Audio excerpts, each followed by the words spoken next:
আমরা তো ছোটবেলায় কত রূপকথাই না শুনেছি তাই না?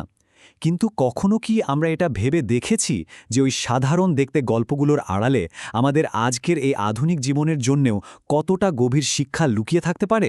চলুন আজ আমরা একসাথে সেই সত্যগুলোই একটু খুঁজে বের করার চেষ্টা করি। প্রশ্নটা বেশ ভাবনার মতো তাই না? চলুন উত্তরটা খোঁজার চেষ্টা করা যাক। আমরা দেখব কিভাবে ছোটবেলার সেই সহজ সরল গল্পগুলোই আজকের দিনে নানান জটিল সমস্যা সমাধানের একটা পথ হয়ে উঠতে পারে। আমাদের আজকের এই যাত্রাপথে আমরা সাহায্য নেব শিশুদের জন্য লেখা ২০টা নৈতিক গল্পের একটা সংগ্রহ থেকে। এখান থেকেই আমরা কয়েকটা গল্প বেছে নেব আর দেখব সেগুলোর গভীরে আমাদের জন্য কি অপেক্ষা করছে। আচ্ছা, তাহলে আমাদের প্রথম গল্পটা দিয়ে শুরু করা যাক। এই গল্পটা আমাদের শেখাবে যে কিভাবে খুব ছোট ছোট ব্যক্তিগত চেষ্টাও একসাথে মিলে একটা বিশাল পরিবর্তন এনে দিতে পারে। আমাদের প্রথম গল্পের যে চরিত্র সে হলো একটা ছোট্ট বৃষ্টির ফোঁটা। একবার তার মনের অবস্থাটা ভাবুন তো। বিশাল এক সমুদ্রের সামনে দাঁড়িয়ে সে নিজেকে কতটা তুচ্ছ আর শক্তিহীন ভাবছে। ঠিক এই অনুভূতিটা দিয়েই কিন্তু গল্পটার শুরু। একবার কল্পনা করুন আকাশ থেকে একটা বৃষ্টির ফোঁটা নেমে এসে যখন প্রথমবার বিশাল সমুদ্রের মুখোমুখি হয় তখন তার নিজেকে কতটা একা আর শক্তিহীন মনে হতে পারে।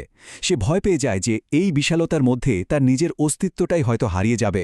আমাদের জীবনেও কি মাঝে মাঝে এমন মুহূর্ত আসে না? আর ঠিক যখন সে হতাশায় ডুবে যাচ্ছে তখনই সমুদ্রের একটা বিশাল ঢেউ তাকে জীবনের সবচেয়ে বড় শিক্ষাটা দেয়। ঢেউটা তাকে বলে, আরে এই মহাসাগরের অস্তিত্বই তো তোমার মতো কোটি কোটি ছোট ছোট ফোঁটার উপর নির্ভর করে আছে। তোমরা না থাকলে এই বিশালতাটাই তো অসম্ভব। তাহলে আসল কথাটা কি দাঁড়ালো?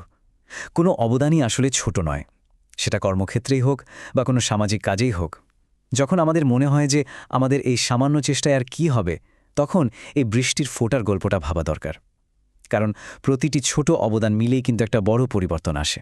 প্রথম গল্পটা তো ছিল সম্মিলিত শক্তির। এবার আমরা এমন একটা গল্প শুনব যা আমাদের পারফেক্ট বা নিখুঁত হওয়ার ধারণাকেই একটি নাড়িয়ে দেবে।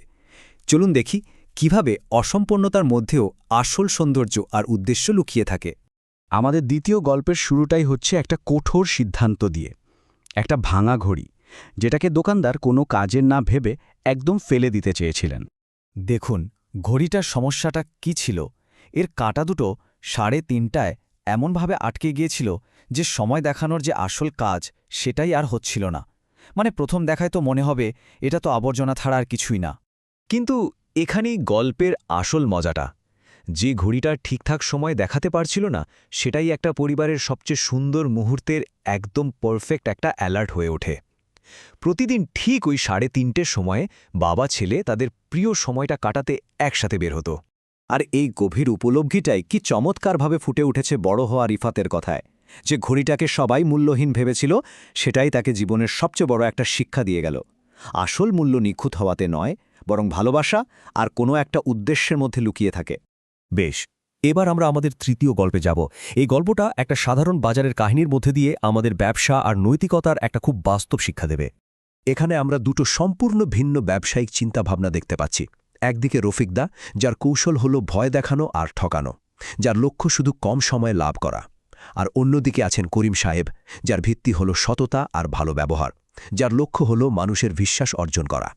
সময়ের সাথে সাথে দেখুন খেলাটা কিভাবে ঘুরে গেল। শুরুতে রফিকের দোকানে হয়তো অনেক ভিড় ছিল, কিন্তু প্রতারণার উপর দাঁড়িয়ে থাকা ভিত্তিটা ছিল খুব নড়বড়ে।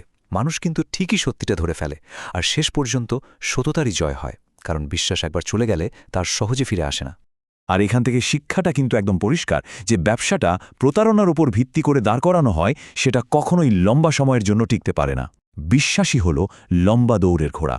তাহলে এই যে 3টে আলাদা আলাদা গল্প আমরা শুনলাম, এখান থেকে আমরা যে চিরন্তন সত্যগুলো পেলাম সেগুলোকে চলুন একবার এক জায়গায় করে দেখি। বৃষ্টির ফোঁটা আমাদের শেখালো যে আমাদের খুব ছোট কাজও আসলে অনেক গুরুত্বপূর্ণ। ভাঙ্গা ঘড়িটা আমাদের মনে করিয়ে দিল যে অসম্পূর্ণতারও একটা বিশেষ উদ্দেশ্য থাকতে পারে।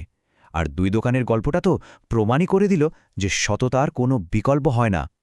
আসলে এই গল্পগুলোর আসল শক্তি কোনো কঠিন তত্ত্ব বা তথ্যের মধ্যে নেই। এদের শক্তি হল সরাসরি আমাদের হৃদয়ের সাথে কথা বলার ক্ষমতায়। আর ঠিক এ কারণেই এই সহজ শিক্ষাগুলো প্রজন্মের পর প্রজন্ম ধরে আমাদের মনে গেঁথে থাকে। আজকের এই আলোচনাটা শেষ করার আগে একটা প্রশ্ন রেখে যাই।